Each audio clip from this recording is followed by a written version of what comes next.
Anybody who trusts electronic voting machines should have their head examined.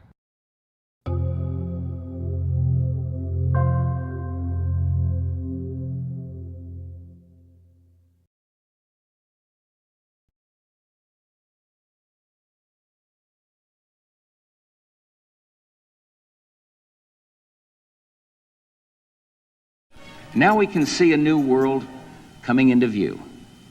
A world in which there is the very real prospect of a new world order. The New World Order will be built, an end run on national sovereignty, eroding it piece by piece, will accomplish much more than the old-fashioned frontal assault. Council on Foreign Relations. We shall have world government, whether or not we like it. The only question is whether world government will be achieved by conquest or consent. Paul Warburg, Council on Foreign Relations and architect of the Federal Reserve System. There's a group that get together internationally and they sort of play God with our money. You think that's part of what George Bush said was the one world order? They can't have a new world order only with a world police, military. Right. I think the financial system ultimately is even more important than the guns. The central bankers of the world are working together to create a one world government, a global police state as sinister as anything George Orwell ever wrote about, where every person on the planet Earth will have an RFID chip implanted, where the bankers and the governments can monitor every transaction you make. A chip in everybody would be the universal monetary system par excellence, because there'd be no escape from it, and you'd be totally under the control of those who issue the electronic impulses in that chip. Their strategies are being accomplished through the World Trade Organization, the International Monetary Fund, and the Bank for International Settlements, which is the central bank for all the central banks of the world. Most people don't have a clue that these unelected private bankers actually control the governments of the world. They have financed and profited from every war since World War I without concern for humanity. The war in Iraq is an attempt by the Federal Reserve and their partner, the Bank of England, to control the Middle East and to make it a part of the New World Order. To defend the New World Order, U.S. soldiers will have to kill and die. Arthur Schlesinger, Counselor on Foreign Relations. Military men are just dumb, stupid animals to be used as pawns in foreign policy. Henry Kissinger, Council on Foreign Relations. Now let's listen to this quote by Robert Reich, a member of President Clinton's cabinet and one of his most trusted advisors. The dirty little secret is that both houses of Congress are irrelevant. America's domestic policy is now being run by Alan Greenspan and the Federal Reserve. America's foreign policy is now being run by the International Monetary Fund.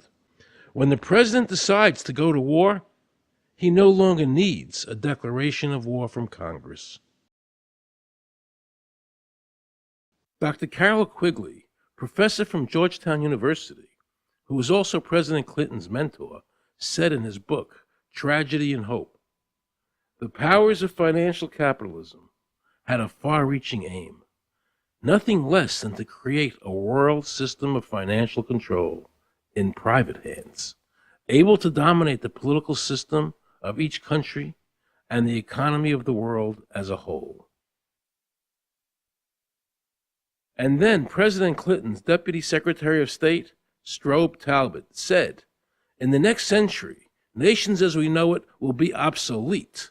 All states will recognize a single global authority. All these supposed free trade agreements, NAFTA, GATT, CAFTA, are truly nothing more than the governments of the world and the central banks working together to create a one-world government. They are not free trade. These treaties are government-managed trade, and they are destroying the American worker.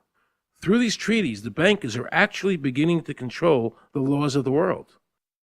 The fact is that this relationship between the bankers, the government, and the huge multinational corporations is the very reason why the government no longer enforces its immigration laws.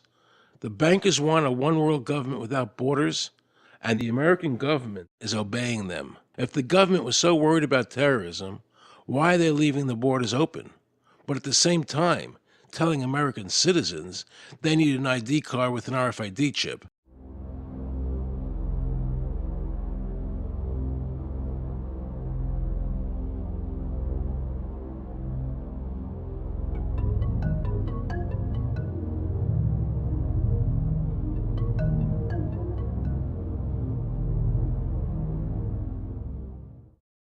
The Bush administration's open borders policy and its decision to ignore the enforcement of this country's immigration laws is part of a broader agenda.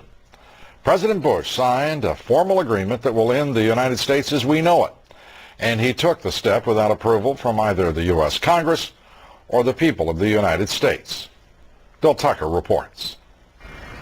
The Security and Prosperity Partnership of North America sounds benign, hardly like a policy that critics call NAFTA on steroids. It's a deal that few have even heard of. It's being done again by very few people at the very top on behalf of the investment class, but the working class of people, political officials across our country from communities, from cities and so forth, they don't know anything about this.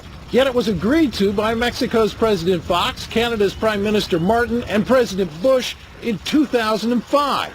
Administration officials counter their critics by saying everything about SPP is on the White House website. And they say the partnership is not a treaty, but more of an outline of priorities between the United States, Mexico, and Canada. Still, some wonder why there haven't been public discussions about the goals being pursued.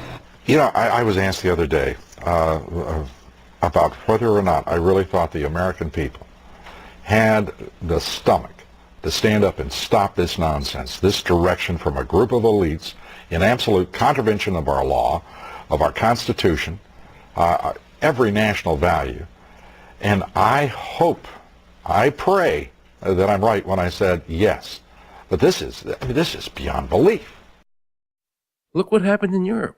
The people that voted down the European Constitution wanting each country to stay sovereign. Yet the private central bankers are pushing the governments forward to make this Constitution happen, even though the people voted against it and clearly do not want a world government nor one European government.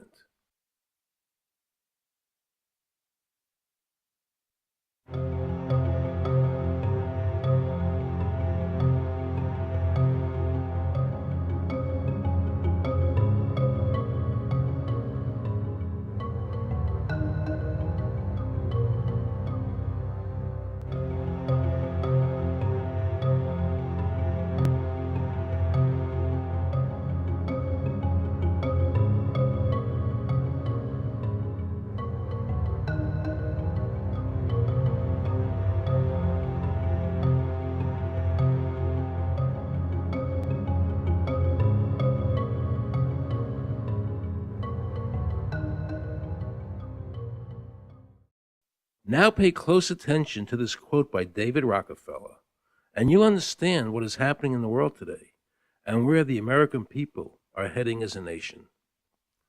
We are grateful to the Washington Post, the New York Times, Time Magazine, and other great publications whose directors have attended our meetings and respected their promises of discretion for almost 40 years.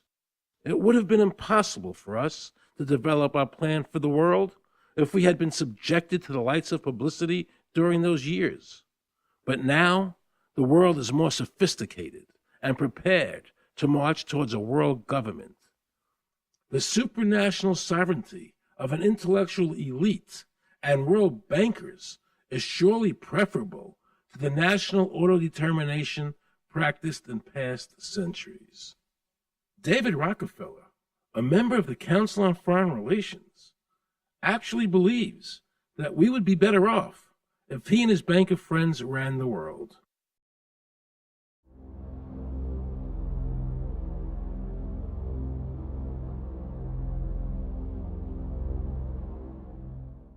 Benito Mussolini had a great quote about fascism. He said that fascism should be called corporatism more properly because it's the perfect